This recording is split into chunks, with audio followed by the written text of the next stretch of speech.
lot of ladies in the crowd this evening. But hi, I'm Stacey Hilliard. I'm the chair of the C4D Network, and welcome to historic Somerset House for tonight's event on Peacebuilding and C4D. First, before we start, we have a few of the health and safety issues. If there is a need to evacuate, the alarm will go off, and there's an exit at the end of the hall here, and an exit this way.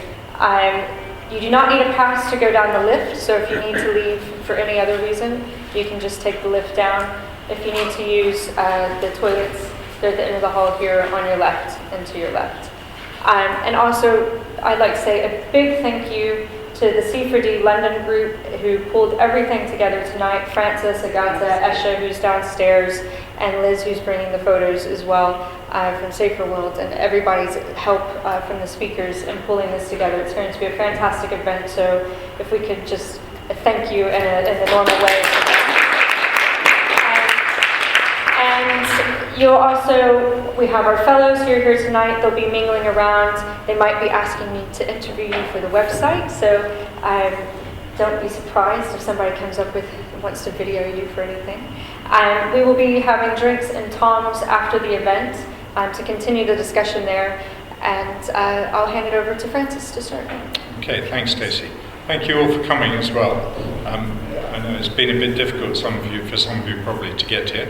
I'm just going to move straight on really to Jackie, who is the founder of C4D and the executive director. She's going to talk for about 5 minutes, I've told her, and then we'll go straight on to the panel. First we'll see the film. Soledad Muniz has the film from Inside Share.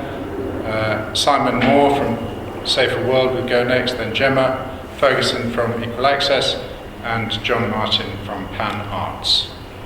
Okay, so Jackie, please. Super, thank you so much, Francis.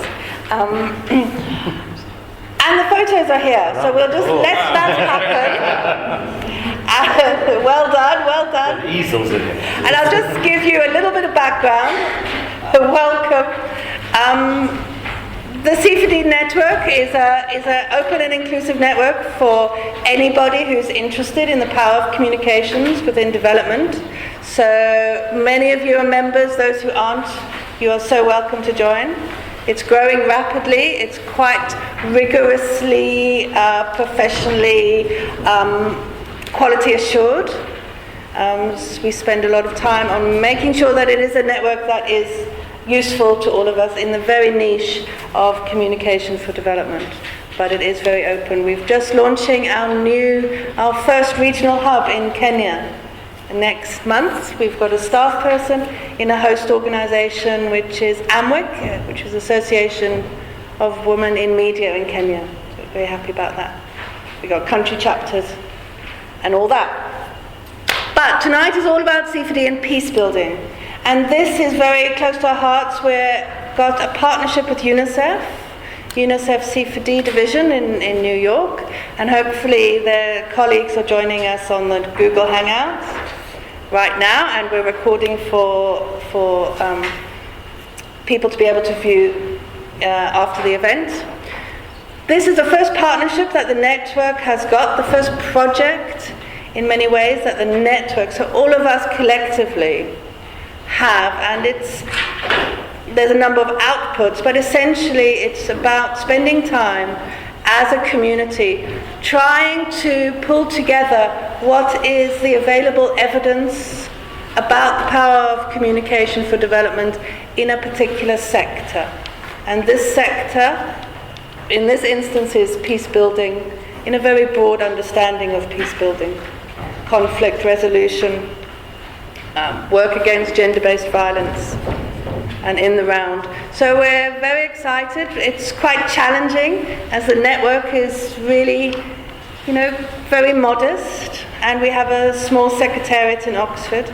But the fellows who are around here, Becky and Claire and Adams, and Katie over there, who's the network coordinator, have been marvelous in pulling this together. We have an executive board with Saleh and Stacey and many others, and so together we're trying to build this evidence. And part of that, I'd really encourage you to Join us in building the case study bank, because we've got an ambition to have 1,000 case studies on the site by Christmas. We can do it. There's 2,000 members of us. If we just have to share 1 or 2 case studies, but particularly around Peacebuilding, we've already got more than 300 that Francis and I have been working together on literature review, and we've been pulling together case studies. But please, we can all contribute to that, and it would be marvellous to do that, because it is a sort of a common good to share examples of C4D in practice, because it's very hard to actually, get hold of those very clear examples. So I will leave it at that. Last thought is just that the new website for the network, which is long overdue, will be launched probably next week. It was going to be Friday, but we might make it Monday. And there is a section on there which is the Peace, C4D and Peace mini site. And we're very excited about this. This is where you can find the case studies, the literature review, the toolkits eventually. It's a place for engagement around a theme. So it will be supported by an expert group, which is drawn from the network. So, if you're motivated to be in that group, that would be wonderful. But if you just want to participate in discussions and webinars, we've got a series of webinars in November. Dive in. Thank you. Okay, thank you, Jackie. We're going to see a film now provided by Insight Chair. Soledad Munid, I think you're going to introduce the film. Just with a few one words. phrase only, because I thought the video is going to speak much more than me. It's a participatory video evaluation where we combine the use of participatory video with more significant change to support young people evaluate themselves, peacebuilding programming from UNICEF and Search for Common Ground in Kutuwa. So all the footage you're going to watch, although it's compiled in one combined video for outside audiences, has been filmed by them.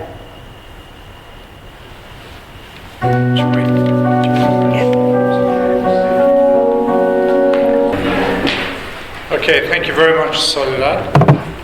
Soledad is part of the panel, so if you have any questions or comments about that video, she'll be here to answer or talk about the film later on with the rest of the panel. I thought that was great, and for me it really captures the idea, to paraphrase Marshall McLuhan, that the process is the message. That really using film, I think probably using photography, using social media and using theatre is a process which can be used to build peace among young people or communities or whatever. So without more ado, Simon, please, would you start your presentation? Sure. Thank you. Yeah, I think there is a presentation coming along with it. But first, just say thank you to Lucy for being stuck in a taxi for about an hour and a half trying to get here. I bailed out halfway because I thought it was going to be quicker to walk and left Lucy in a taxi. So thank you for persevering. And we've got some photos here that are actually taken from a recent exhibition that we put on from South Sudan, Bangladesh and Yemen. I think the pictures here tonight are all from South Sudan, but the second panel in from the left is actually some photos that are taken from the participatory photo project that we've been doing in those 3 countries, and there's a few pictures there from the participants. The other photos there are actually from a professional photographer who came out to film some of our work in South Sudan. But they're really interesting stories behind the images. So at the end, maybe there'll be a chance to have a look and talk about them.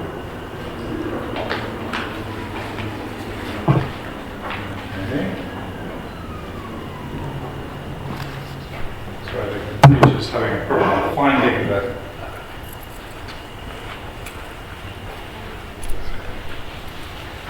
PowerPoint.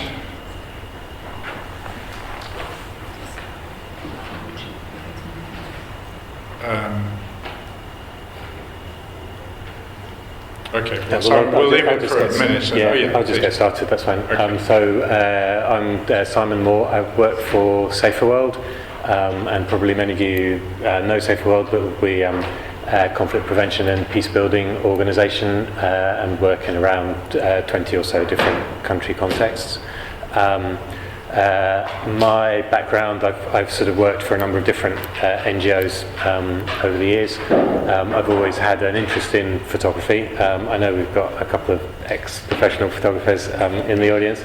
I'm not one of them, but I did actually, my first job after university was for Ilford Photographic as a graduate trainee, and for anyone who can remember before digital photography, Ilford they were big, and they were one of the best sort of producing black and white and colour films and papers, and I had quite a fun job doing darkroom demonstrations using their equipment and showing people how to print films and develop films and stuff. So that's, I guess, very tangential, but I do have always had an interest in photography.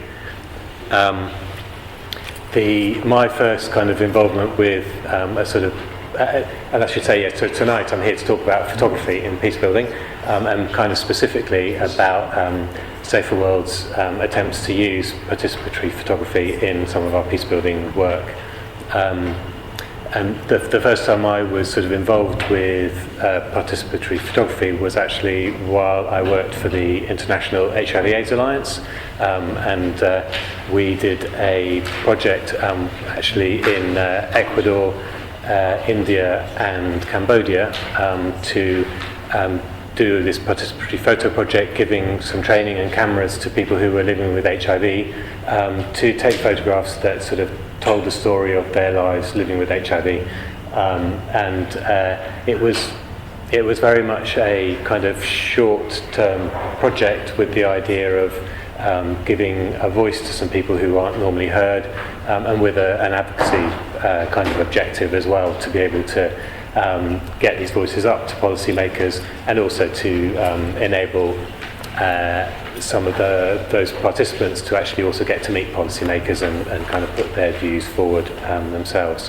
Simon, sorry, my computer's crashed for some reason, so we're going to use another one. Can I have the USB and then we'll try again? Yeah.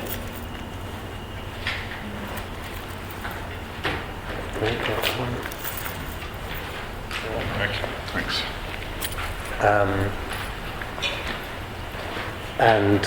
So that actually the project that we've been trying to do at SaferWorld has sort of been trying to build on that approach, and actually use the participatory photography element as something that's more integral to the actual programming that we're doing, and to do something that's a bit longer term for the duration of the project. A lot of our work, we have an approach called the community security approach, where we work with local communities to try and empower them to look at the local security issues that they're facing, and work together with local authorities and security providers to actually come up with solutions to those problems. And so a big part of that is around trust and relationship building. And so what we've tried to do with the participatory photography is try and use that as another element to that relationship building and trust building.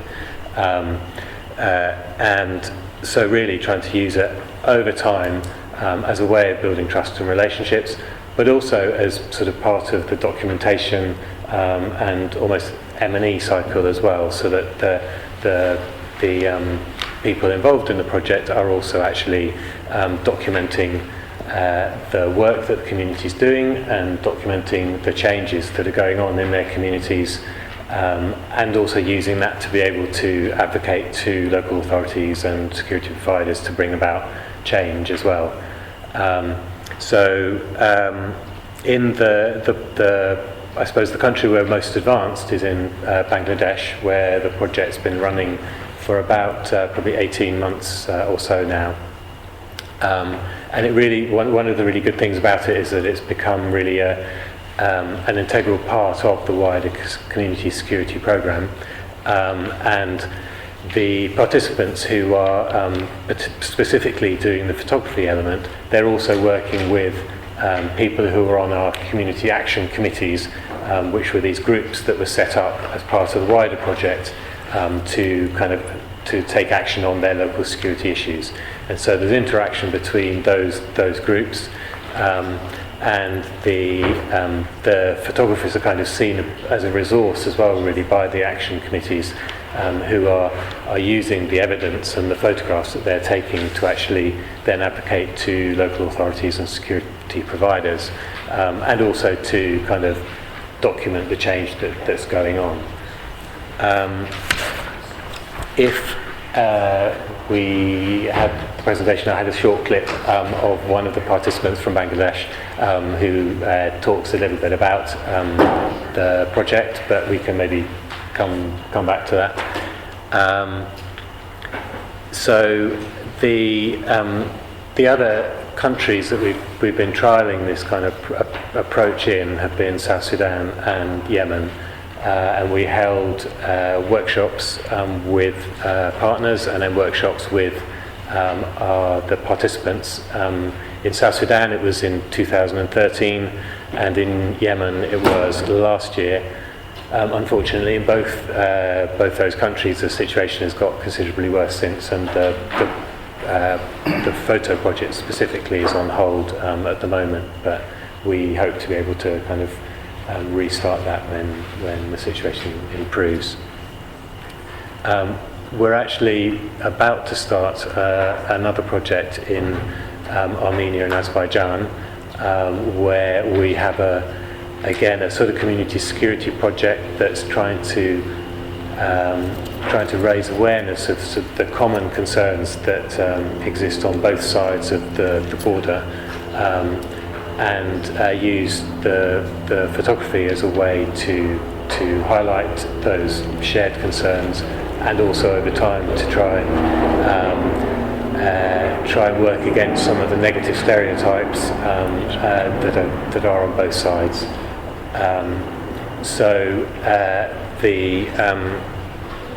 That cross-border project is starting in November, and the initial part will be to work with participants in each of the countries separately, but that we hope by the end of the 2-year project that there'll be a joint exhibition of photographs from both contexts that will be held in Georgia, in Tbilisi, and that there will be another way to kind of break down some of these stereotypes and show that actually a lot of the issues that people on both sides of the borders are facing are actually the same kinds of things. I'll wrap up now because there's more time for questions at the end, but just to say in terms of some of the learning that we've had sort of from the project so far, I think one of the big things that we've seen is that having trust and existing relationships in the places where you're trying to do this kind of project is really important, and all of the places that we've tried to do these projects, we've had existing relationships that have gone on, but very kind of felt very clearly that actually if you didn't have those, that the people, the participants would not really have been prepared to have been involved in the project. And so having that kind of trust there initially is really important. And also having a kind of common understanding of what actually the project is about. In Bangladesh, we're working with BRAC, who are an absolutely massive organisation that operate nationally across Bangladesh and have over 100,000 staff in the country, and really an enormous kind of organisation. But this kind of participatory approach was not something that they'd actually used before, and so it was really important to make sure that we all had common understanding right down to the field officers at the very local level who were going to be working with the participants and with the communities. So is the presentation working now? Great, okay. Then the other thing was, I guess, around making sure that there's been enough discussion with partners and participants of all of the sensitivities that there might be in that particular context. and also of any safety issues, so to make sure that people are really clear about what's safe and not safe to be doing. And then, really importantly, that to make sure that everyone really understands the idea of consent and the fact that the photos that they're taking, that there needs to be consent to the people that they're taking the photos of. So that's kind of what I was going to say. Maybe if we can scroll quickly through to the clip.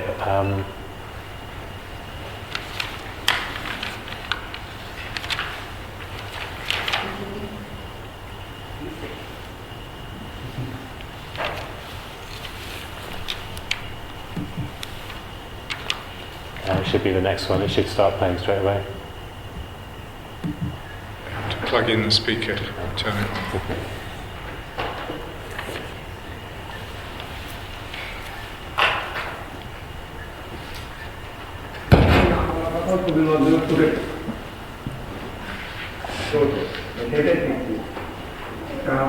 ভবিষ্যৎ পরিকল্পনা হচ্ছে যে কিছু কিছু জিনিস আমরা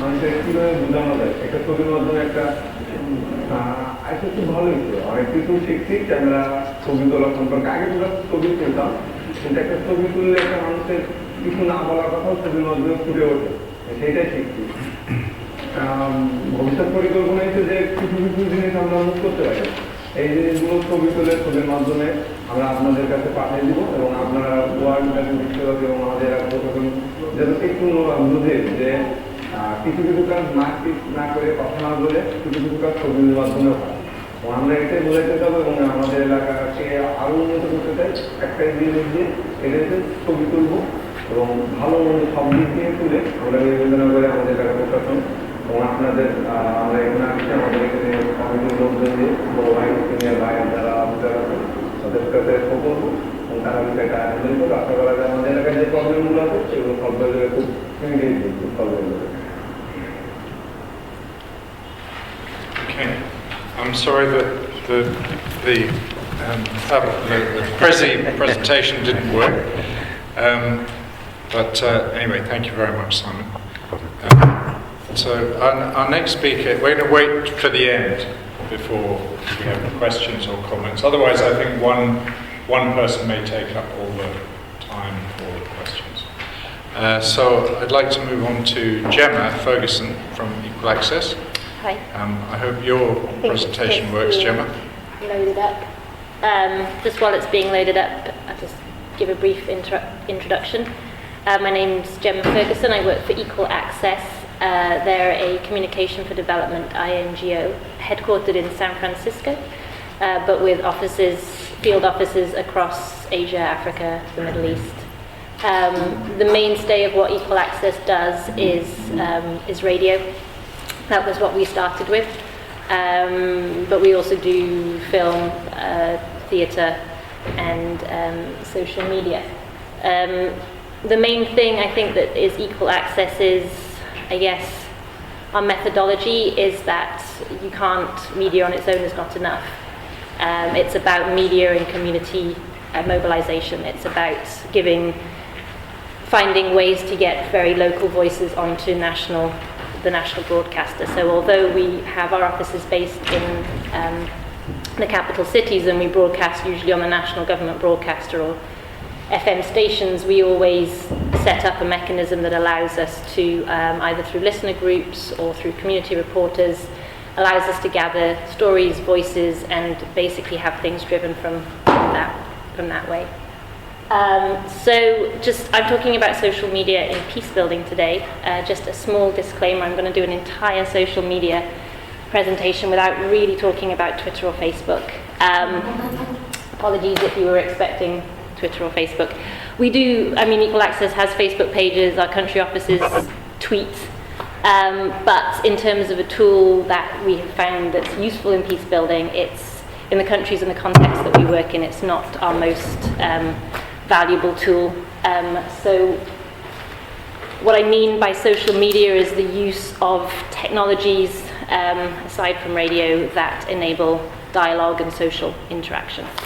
Just a little disclaimer there.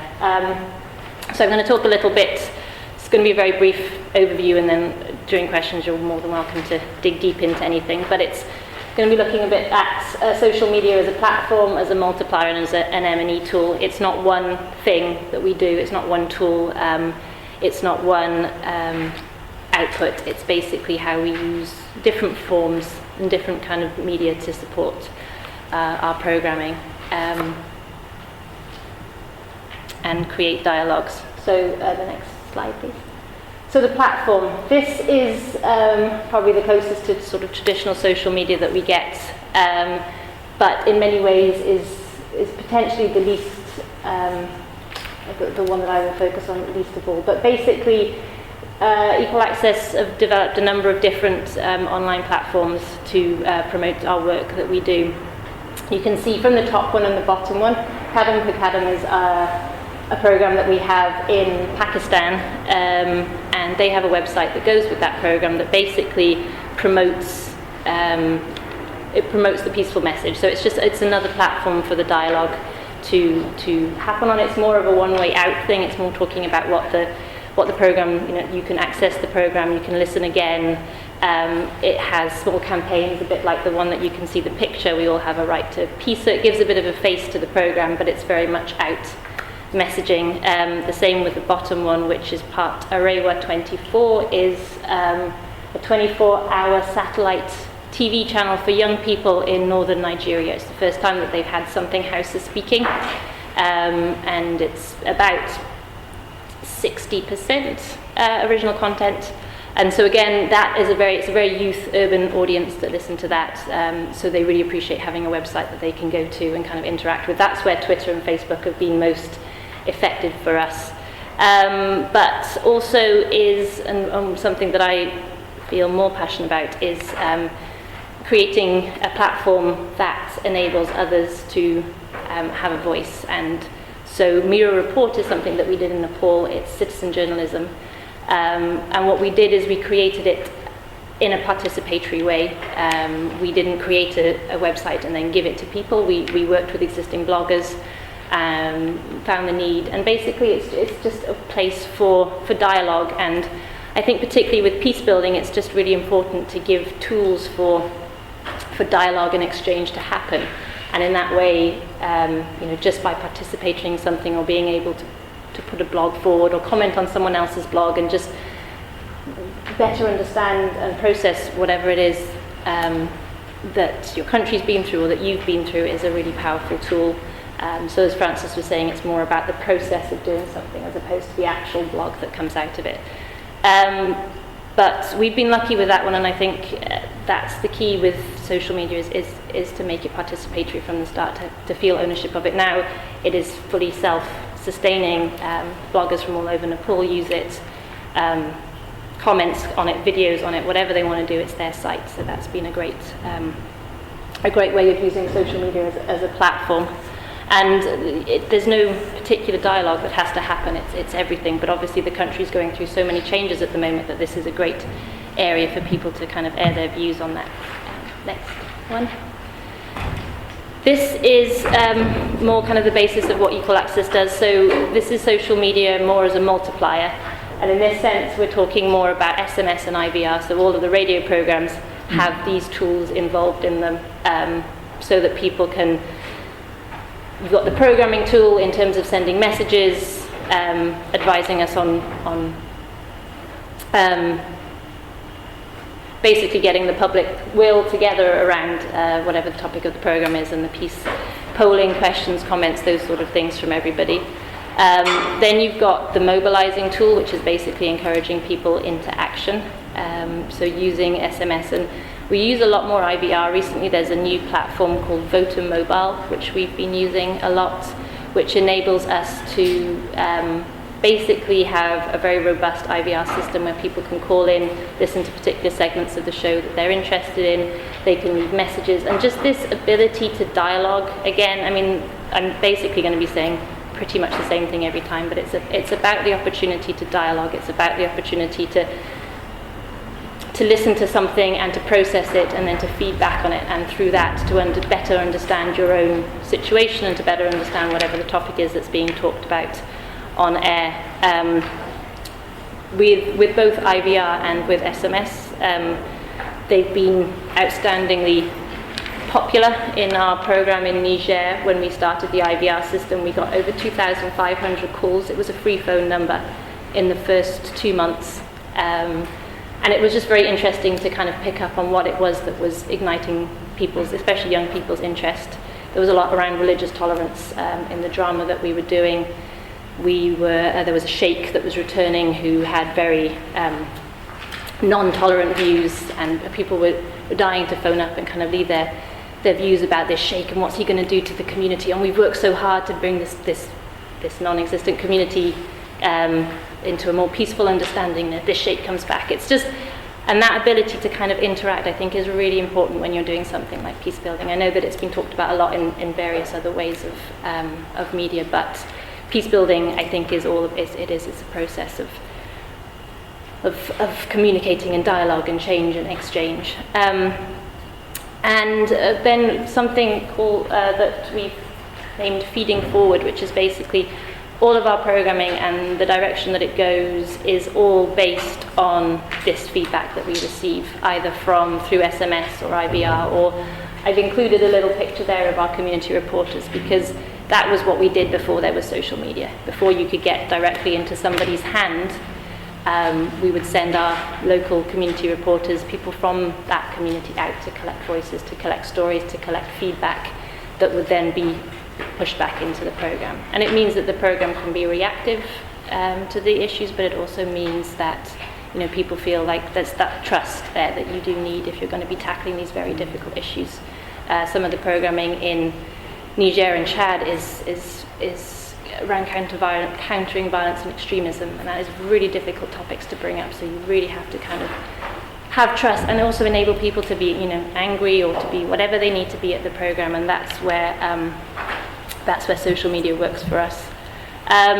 M&E, obviously a lot of the M&E that we get is via the feedback we get to the programs, but recently we've also been using mobile data collection tools. To the next slide. Oh yes, sorry, I have it down here. The next slide, please. Mobile data collection tools, and what we found is that these enable us to do massive baseline surveys using local researchers, and the move from paper to using either mobile phones or using tablets has made a huge difference to the data that we can collect and how robust our data is. We were able to tell that one of our first time we did the survey that it was all kind of in the same place. People didn't seem to be moving from house to house like they were meant to be, and it turned out we did a bit more investigating, and yes, sure enough, 3 people had been in the local pub with a tablet all day, basically filling in the application on behalf of all the households. So we're able to kind of drill down that way, and we're also able to immediately get the data uploaded. We use it within our listener groups as well. So basically, next slide please. Equal access has a term we use called the generative loop, and that comes from I'm going to have to read this because I'm not. Edgar Morin used the term to describe the genesis of newness among interacting agents. So basically this is this idea that as part of this process, everybody changes. The producers learn because they're getting stuff from the audiences. The audiences learn because they're able to dialogue with the program. Every part of it, whether it's meant to be M&E or whether it's meant to be collecting audio for the program, by having this direct contact into somebody's hand, into their phone, into their homes, you can create a much more personal dialogue in which everybody changes. Thank you. Okay, Chairman, thank you very much. Very interesting. Lots of questions, I'm sure other people do as well. But we're going to move on to John Martin from Pan Arts. So John, please. Hi. I don't have any technical things, so can you turn that off and then people can just look at me? You don't have to make a decision. It's not that or me, it's me. And I'm from Hand Intercultural Arts, which is just up the road in Russell Square. And we work using the arts for social change. We use it throughout the UK, and we use it in several troubled areas around the world. And mostly we work with theatre. We do use video, and we do use music, but it's mostly a theatre-based organisation. And so when I was coming and thinking people are going to be talking mostly about media, I think, of course, theatre is a medium. It's absolutely a medium, and it has a rather different quality to a lot of other media. And so summed up a little bit, we have a project running in Myanmar, Burma, and a DFID-funded project there has made 8 soap opera episodes about access to justice. And they put millions of pounds into this. They've got the best writers, the best stars in, and everyone knows about this soap opera episode. And the guy who was making it came to me about a year ago and said, "John, I'm really pleased with it, got it past the censors, it talks about justice, and it's on for 14 minutes, I have 35 million people watching it, and when it's finished, the adverts come on for chocolate and then the football, and where's it gone?" And he said, "What can you do about this?" And I said, "Well, what do you mean?" He said, "Well, the project that you've got running here with local people speaking local language from poor and disadvantaged areas, can they take their theatre to the area where these are real problems? Can they get the stories from the people? Can they turn those stories around into performances and play them back to the people and get the people discussing it, dialoguing the problems?" This for me does 2 things. First of all, it sort of shows the difference between the mass media, huge expanse, huge reach, but ephemeral, and theatre, community theatre. I'll talk about commercial theatre in a minute, which can dig down. It can stay with people, it can talk to them, it can get people talking back to them in real time. And that does make me think about the qualities of theatre. We could walk out of here and within 5 minutes we could see 12 big commercial theatres out there. And out there, it's like going to the cinema. It's a little different because it's live and you feel the liveness of it, but basically it's a product. Product goes out there and you see it. And in theatre for development, it's not that.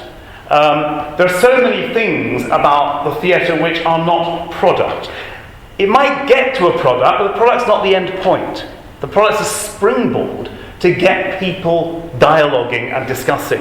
And for me, the communication aspect about using theatre is 2 things. One, it's live here and now, and that's tremendously engaging. We watch it and we immediately think, I'm like that person. That person's like my mum, it's like my dad, it's like my brother, it's like me. It's also something we can make locally recognisable.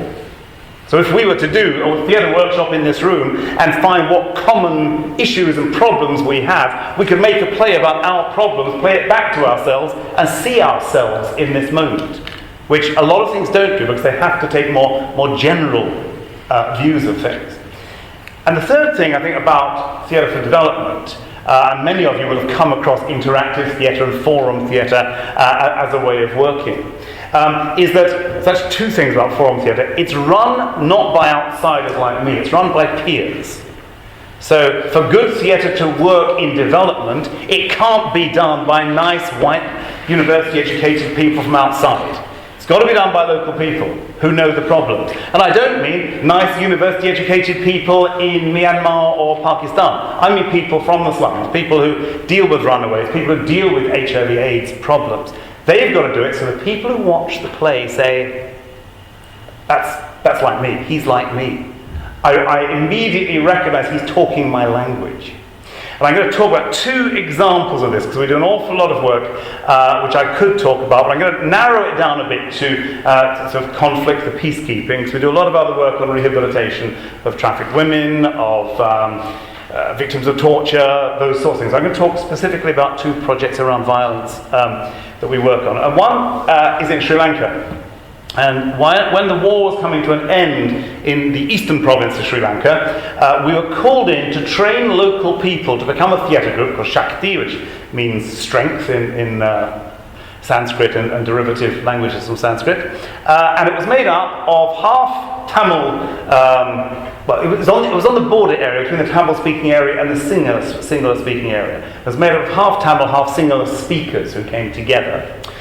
And we had no idea what would happen when they came into the room. They'd just been through a bloody war of 25, 26 years where, in some sense, their two communities were at war with each other. Of course, they weren't. It was people who said they represented them. It wasn't really they who had been at war. But we didn't know what it would be like. And the first day when they came into a theatre room and we played some theatre games with them to get to know each other, just to sort of break the ice and then sat down, we tried to get feedback all the time. And the first thing they said was, I've never been in a room with one of them before. People who live 5 miles from each other along that linguistic border had never met. So even in the formative bits of theatre, before you actually get to the themes, the rehearsals, the performance, people starting to look differently, to change the gaze towards each other. And what happened as we dug further into that group, they didn't want to talk about the war. They didn't want to talk about the enmity, apparent enmity, between Tamils and Sinhalese. They wanted to talk about the problems which the war had left behind. And when they started talking about them, they realized they had identical problems. What sort of problems? Well, their children hadn't been to school for 20 years because all the teachers ran away and the schools had closed down. The farmers had not been able to farm for 15 years because there were landmines all over the place. The capital had fled the area, so the businesses had collapsed, so there was no money. So the mothers had to leave Sri Lanka to go to the Gulf to earn money. And when they left a family with no centre, so the oldest daughter had to step up into that position, come out of education, and often become both the sexual and domestic partner of the father, and was raped by people and committed suicide as a result. And that was both on the Tamil side and the Sinhalese side. So the war had left behind a set of commonalities across that border. And the plays, therefore, drew out of those experiences and put those problems, the mother leaving for the Gulf was a very, very strong piece of theatre which in various forms went into villages, into towns, and said, this is what the war's done to us.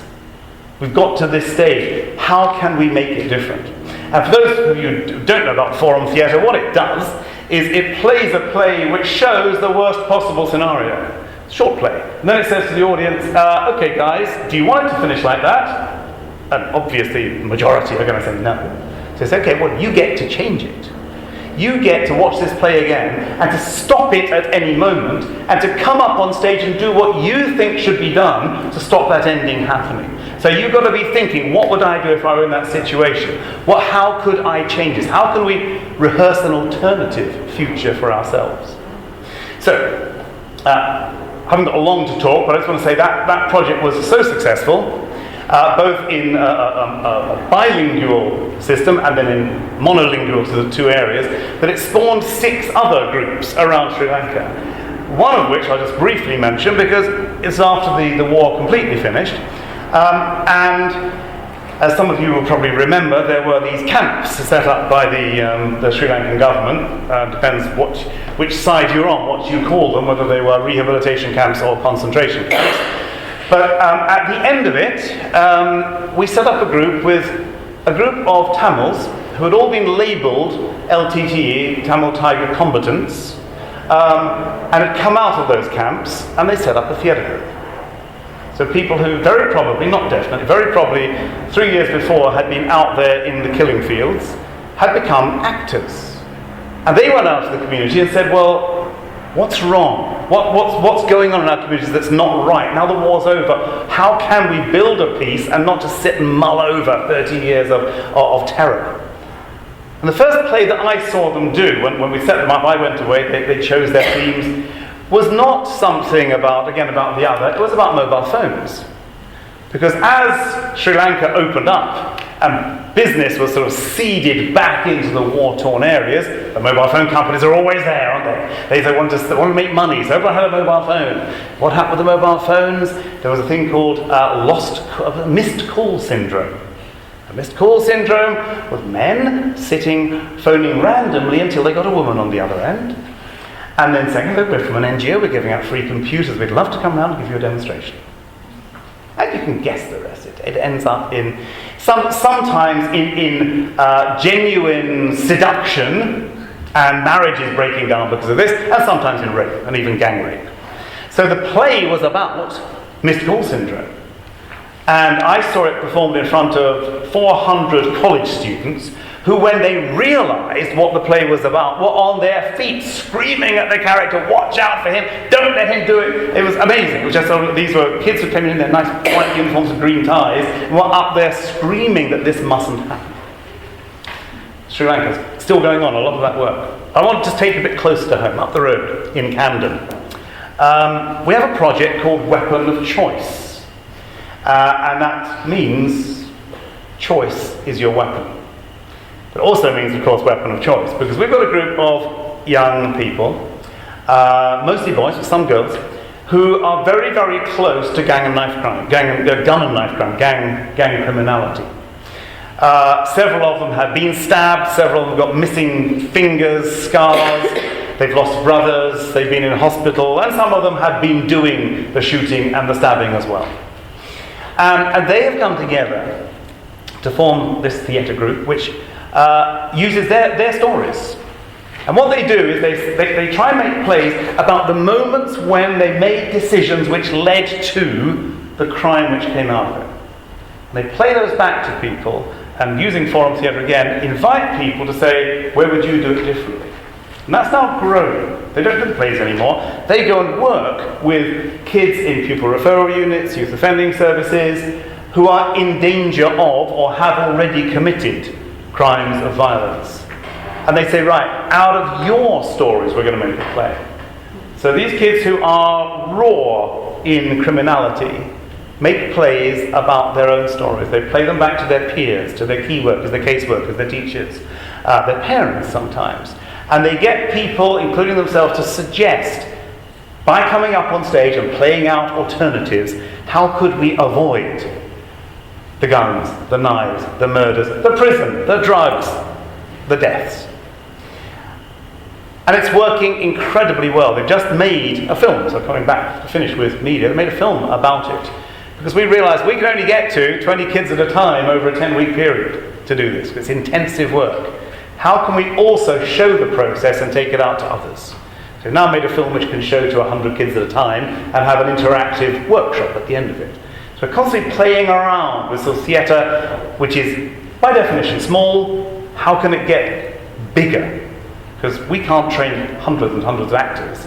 We can use the media to magnify the effect. Lots of other things, but I'll leave it at that for now. Yeah. Okay, John, thank you very much.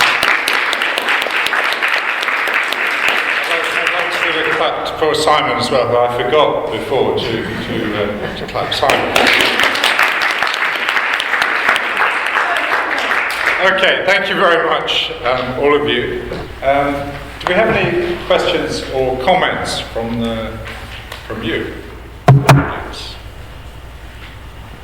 Not immediate. Yes. I have a question for the social media for Peacebuilding. And when you were saying that you are using some platforms to create dialogue, I wonder what are the main challenges that you have on steering that dialogue, particularly when you have potentially putting on the same platform people or communities that maybe have some tensions and confrontations, and also taking into account that on digital platforms you lose that control of, okay, I'm gonna remove that and delete that, because if there is a real engaged community, they will just continue that. So maybe sharing how do you mitigate those challenges? Are we doing one question? Yes. That's a really good question, and it was all basically from the start. What we did was we made sure that so we did social media training in the 5 districts of Nepal that we wanted to cover, so that from the beginning we had sort of bloggers who we and that meant that we could build content onto the site. So we started off in Kathmandu and we did a social media training with some bloggers, and they put up some blogs and we put them onto the site. and then we took that site to the next place, and we did the same with local bloggers there, and they were, so that meant by the time that it had got through the different districts, the different regions, then there was, first of all, there was people from all different areas, and each of those people who we initially trained, we have asked to kind of be moderators in an informal way with the site. But it also means that the site was already pitched in a certain way, and that doesn't mean that you're totally safe from kind of hate or unnecessary conversations, but it does mean that the site is, you kind of controlled in some way how the site starts up. And then it was just, we've been very lucky in the sense that we haven't had to take down too much or have too heavy moderation.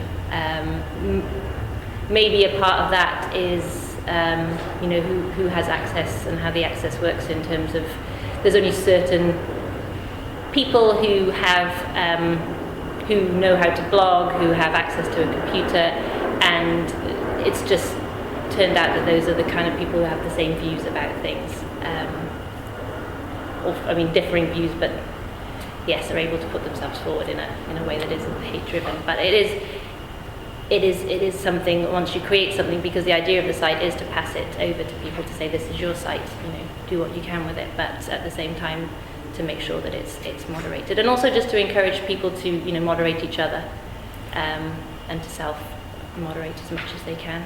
I think also if you take people out of their normal context and you put them into an environment which is strange to them, partly because there are people from over there, they're enemies, and partly because they're just in a situation they've never been in before, they're less likely to kick off, so to speak. John, do you have something to say about that? I mean, how do you manage that process? Of stopping people kicking off? Well, yes, yeah. It's very funny because quite often things go into performances and into play structures which I think are going to be absolutely inflammable. But there's something about the theatre which does kind of create a space. It's a bit the suspension of disbelief. And they want to see how it proceeds. And occasionally you do get someone who will come back during the intervention part, in the interactive part, to put a radically different view, but that's fine. That's what dialogue is. It's no good if everyone comes with a constructive view. Someone might come and say, this shouldn't change, it's tradition, it's our culture. And then other people from the audience can pick it up. And the ideal, in a way, is that, and the ideal of forum theatre is that it doesn't stop after the performance and the interventions.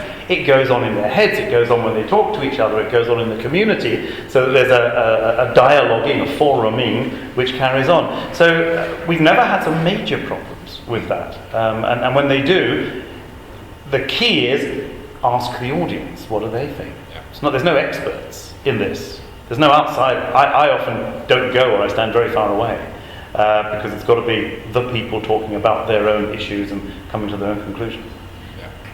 Simon, do you have an example? I mean, how does that get managed in this photographic process, which I imagine is sometimes quite contentious as well? I suppose in Bangladesh, in the project there, the issues that people are often concerned about and that are then reflected in the photos are quite local, things like sort of gambling, drug taking, domestic violence, all those kinds of things that then lead to other issues as well. And I suppose the main thing that we've come across with the participants in not a lot of cases, but sometimes, is actually where the photographs start to verge on demonizing or taking photographs of a drug addict and kind of presenting them as, this is the problem, and so that's kind of on occasion where the local the field officers have sort of had a discussion, and the participants come together regularly to kind of discuss the photos that they've taken and talk through some of that stuff.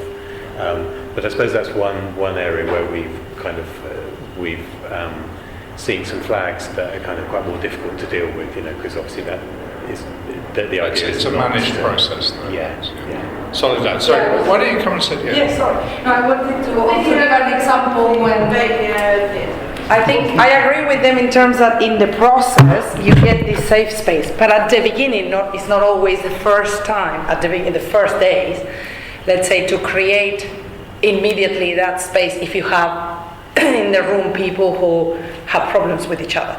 So we did experience that, not in that workshop, but in the following stage 1 capacity building we've been doing for UNICEF, for using community video in Peacebuilding in Cote d'Ivoire. And what we had to do is exactly what you said at the beginning, using the medium as the process for dialogue and peace building between the participants, and including techniques of restorative justice and nonviolent communication, and helping them learn those techniques as well to resolve conflict, because they did have problems between each other, and because they were all former gang members from different gangs. So, day 3 they started to threaten at each other and things like that. So I think in that case what the facilitators did was to use the same tools you're using to create this space for dialogue with other people, also inside the workshop, between the people you're working with, because it can happen. I think it depends a lot. Personally, I work a lot in gender-based violence, and I saw that less than in issues between gangs when you're bringing them together in the same space. I think it's, in Burundi we brought together 2 militia groups who were actually still fighting each other and were at each other's throats. And we couldn't get any money to do this. Quite reasonably, the donors said, no way, they're going to kill each other. But we sort of managed to steal some money from other projects and use it just for a weekend to bring these people together. It was all based around football. And of course, they all love football. We eventually ended up creating a national football league out of this one meeting of the sort of gang leaders from the capital city. And they didn't kill each other. So I think it's amazing what you can do if you put people into a different situation. You control the environment slightly. I mean, basically, we locked them into a hotel. No one could get in, no one could get out. Anyway. Okay, yes. Thank you, everyone. It's a very interesting discussion. I wanted to ask a little bit about, and I was going to ask Simon, but I guess it applies to all of you really, a little bit about the advocacy element you were talking about. So this is participatory and very much about, as you said, the process and the participants, and I wholeheartedly support that, but I was curious about the learning that then goes upwards or upstream or outside. I hope that it does, and I hope that it gets through, and that the different ways that you're doing things with people, engaging them reflecting back to each other and so on and so forth, is getting the people in local authorities or power structures or whatever to think differently, to support things differently, and so on. But I'd really like to hear a bit about those reactions and those responses and how that then influences other projects or initiatives going forward. Does anyone particularly like to answer that? Yeah, I mean, I think that the advocacy element is a part of the photography project, and that the participants locally, one of the things at the beginning was trying to involve different people from the community as participants. So journalists were some people that were involved as well in each of the communities, as a way of trying to be able to kind of spread the message. But there was also the idea that the images they're putting on photo exhibitions in their localities, also regionally and nationally, as a way of kind of showing both the issues and also the process that's been gone through for this. The project is funded by the Dutch government in this case, and they've been very interested in this kind of process as well. We've got, in terms of, there's the photography element, but as an organisation we've also been taking a kind of participatory approach to the whole M&E side of the project as well. So that's been a wider kind of learning cycle as well that's been fed back to that particular donor and being hopefully kind of translated into a different way that they're doing things as well. Anyone else want to? I just like to say, I think that the work we're doing together is very, very good at the lateral spread and very bad at the vertical spread. It's easy to get more and more people from those socioeconomic groups where the problems apply to come and think about changing their lives. What's very, very difficult is to get decision makers, even local decision makers, in to help.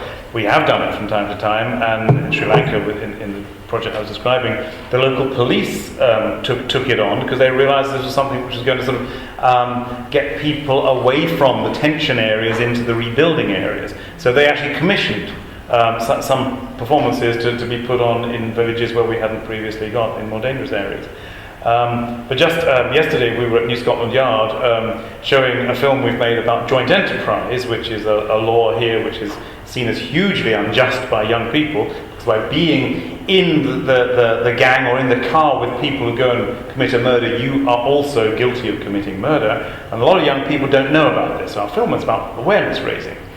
And because we show it as a law which is perhaps not entirely fair, the Metropolitan Police won't touch it.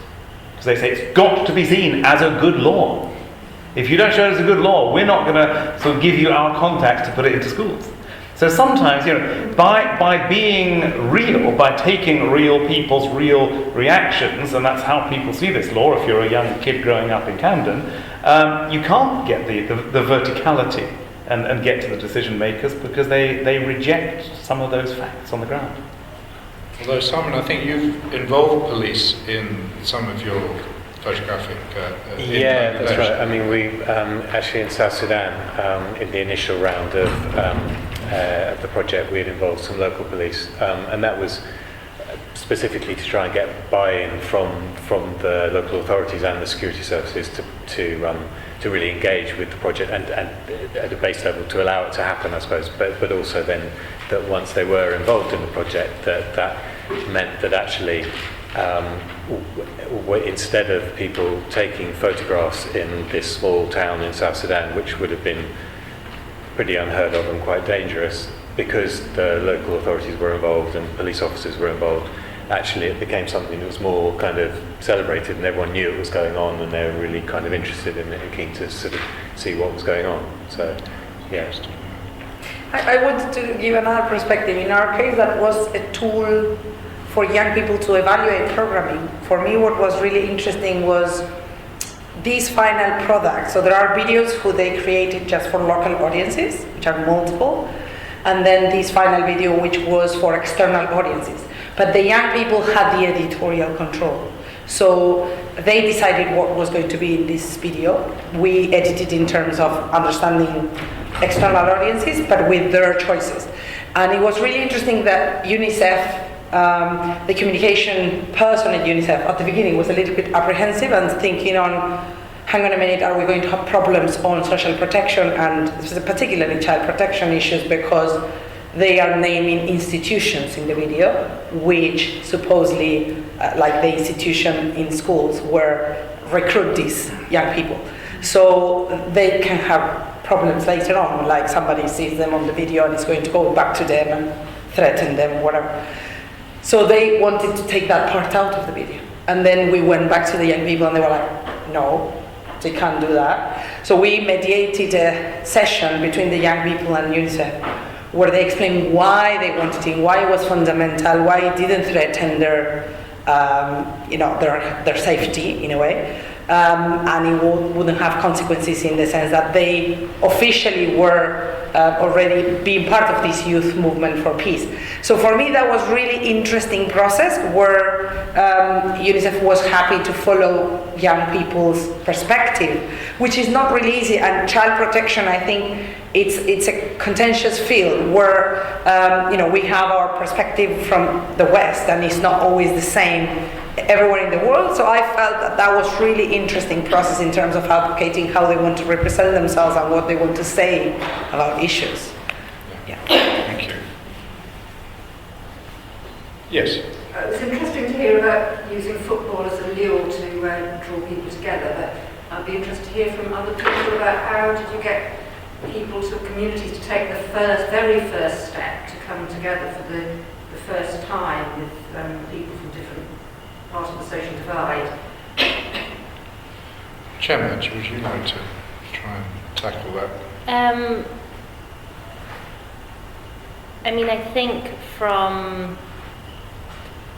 in terms of Equal Access's radio programming and using the social media, what we did was, rather than bringing people together physically, it was just about building trust through the radio program and building trust through this as a vehicle where you could have these discussions, especially the ones in Niger and Chad, which were meant to be framed from the start as countering violence extremism, but it took us 2 years at least before we were able to talk about those kind of issues on the radio program, just because it's, you have to create that space, you have to build up the trust, you have to talk about, it was a youth program, so it was around life skills and communications and empathy and all the other kind of skills that you just generally need in your life, but that you also need if you're going to be having difficult discussions with people who,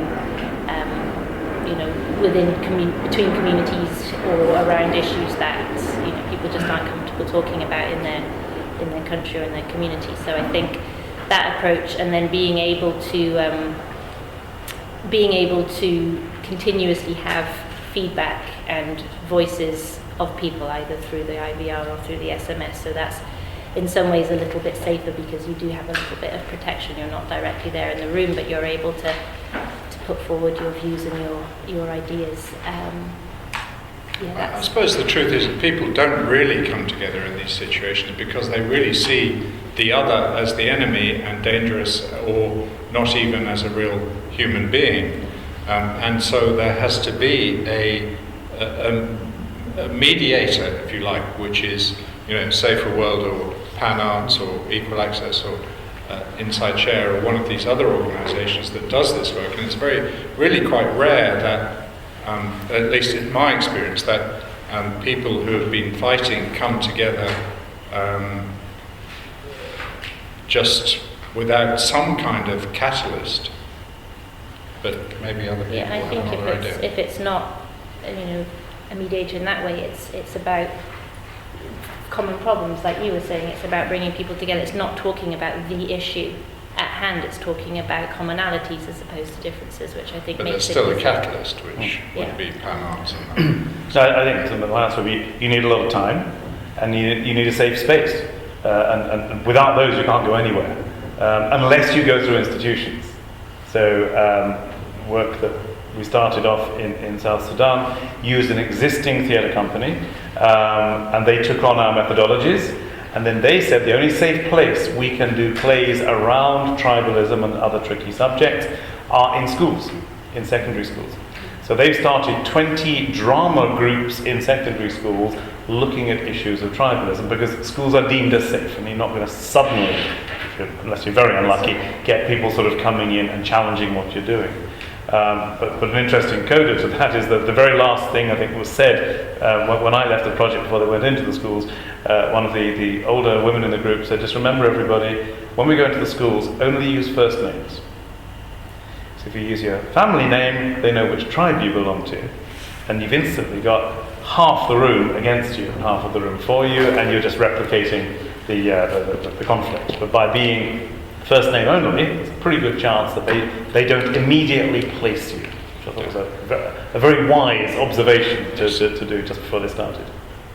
I was just going to say that with the, I mentioned the cross-border project that we're starting with Armenia and Azerbaijan, and with that, the photography element of that, those actually, the communities from either side won't actually be meeting in person.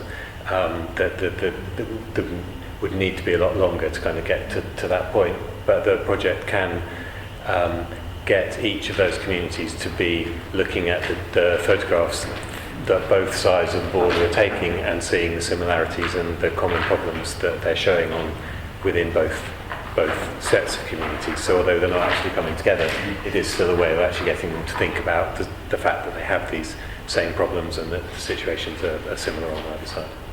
I was going to say also, it depends a lot on the grade they are in working on post-conflict resolution. Like if you are starting on a community that is completely raw, there haven't been any interventions to bring people together, is really different than someone is a couple of years down the line trying to understand each other. So in projects where that's the case, where they're a couple of years down the line, then we would bring people together, and we haven't had any terrible experience. This is what I told you in Côte d'Ivoire, where we helped them using restorative justice, nonviolent communication, empathetic listening, and all these kind of tools. So they resolved conflict. It was verbal, it was never physical. But I think when you are down the line, I agree with them in the sense that not necessarily you bring them together. There are a lot of projects of video letters. So you have ways in which people can talk to each other. We've done a project like that between Christians and Muslims in Nigeria, and they exchange videos. But then the priest and the imam both talk to each community after screenings, and that was really strong in terms of the reaction that the audience had in reflecting on the issues and better understanding the situation. It was the same village, just divided by religion.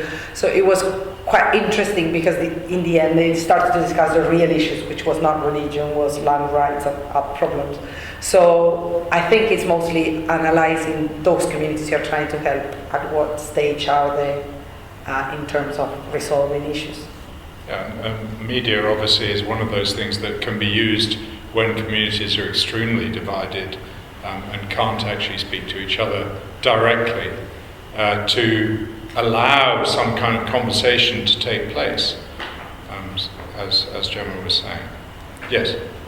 I'm hearing what you're saying about the people you're working with and the kind of equipment and new technologies some of you are using. Do you think that makes this peace building more favourable to younger urban audiences and participants? I wonder whether you think that limits the scope or what kind of work you're doing to reach different audiences and more rural ones. Not me, I use theatre, there's no technical side to it, it's easy, and yet therefore you can go out almost anywhere. I think it's about, for us it's about toolkits. It's about knowing what the issues are in the countries and the areas that you're trying to work and what they have access to, which is why we very strongly push the interactive voice response and having a free phone number, because that means that people, too often it is about texting, and if you're not literate, then how can you text? And even with the website, the Neuro Report, people are able to call up, listen to sections of the website, leave their comments back. So it's about it's always about being aware, but then in some areas you do want to attract the young, the urban, in which case, doing things that come to their smartphone and that are a bit sexy, and the websites and that kind of thing works for them.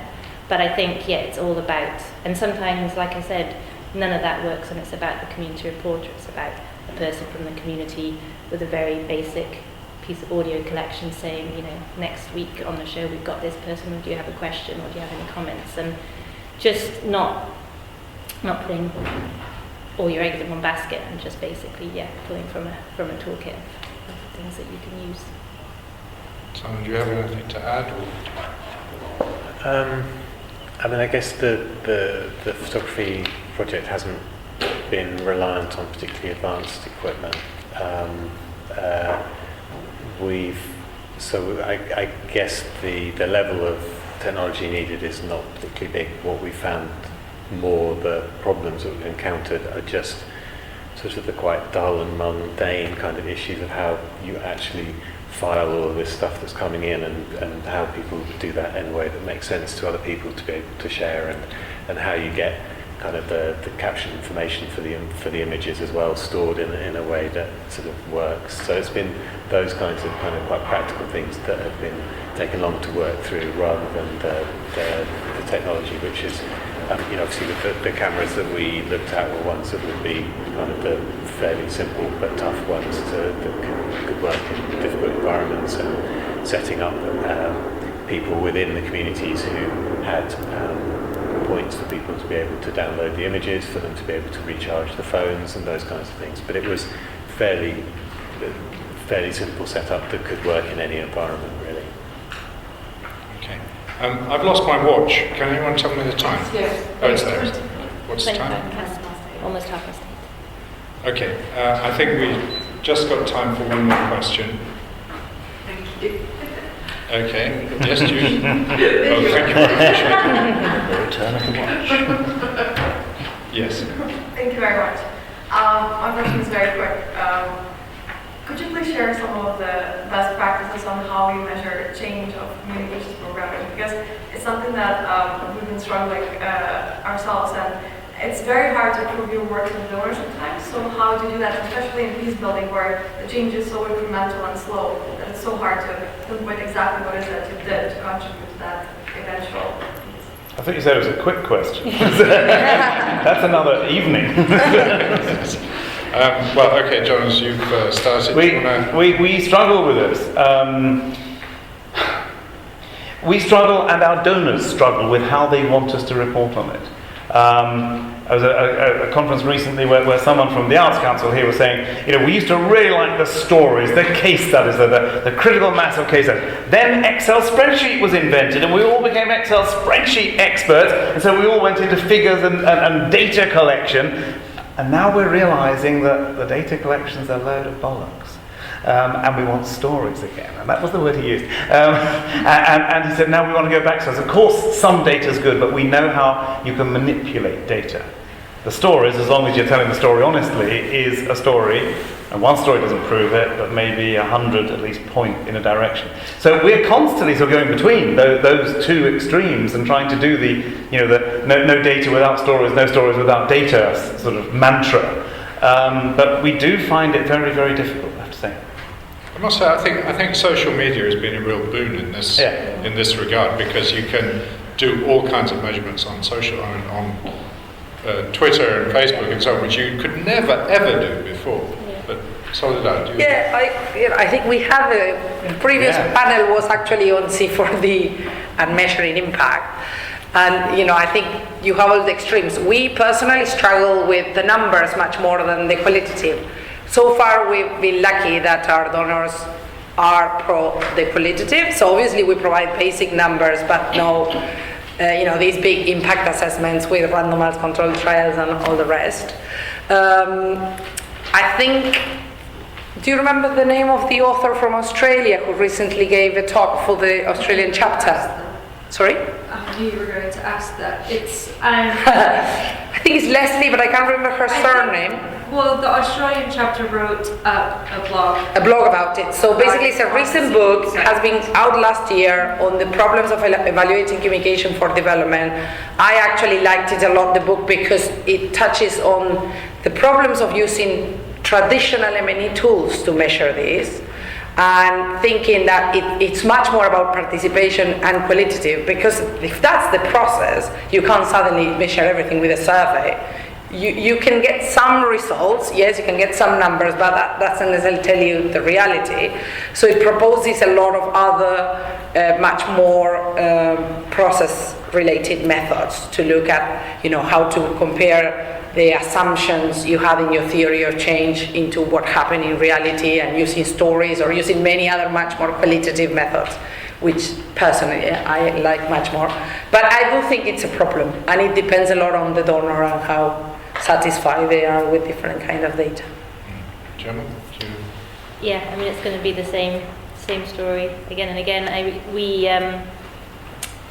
Equal Access did do a whole project on assessing communication for social change. We had researchers in, and it was a long project to try and work out how you could take all of this quantitative stuff and make it qualitative stuff and make it quantitative for the donors. But there was a lot of discussion about maybe donor education, about shifting their understanding of what's important. And I think for me, the recent shift to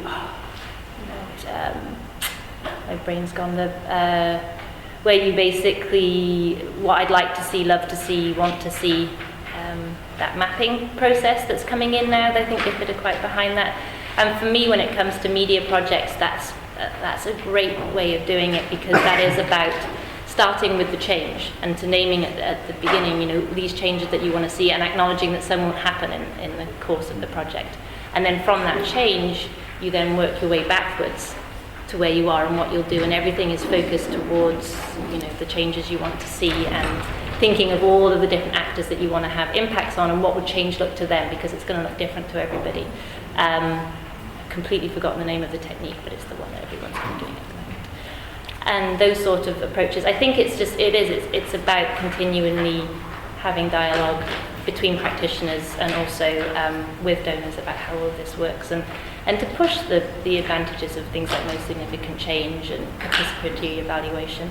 I'm currently in the process at the start of a randomized controlled trial looking at around domestic violence as part of a DFID project that's trying to understand what works, because they want the gold standard sort of robust. So I'll let you know in 2 years' time how that looks. At the moment it feels very painful, very expensive, but it's interesting, and I'm learning a lot from the kind of the more very focused research approach to measuring change. Thank you. Simon?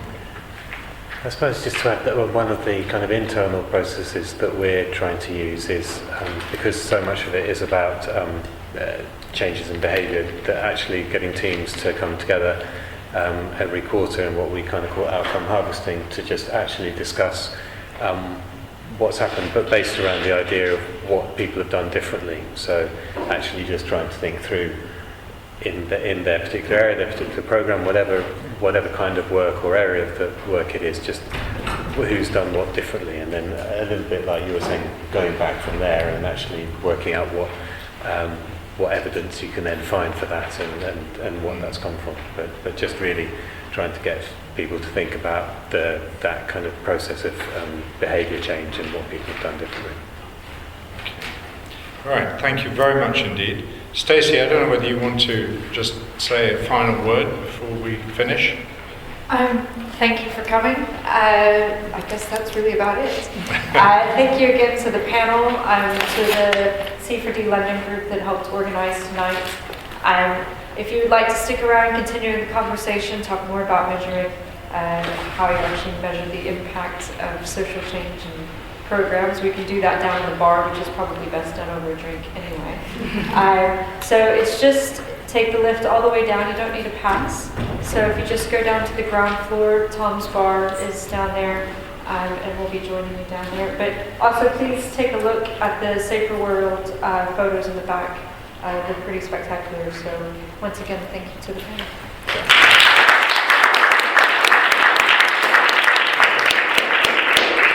Jackie, you wanted to say something before? Yes, just a word. Thank you to echo Stacey.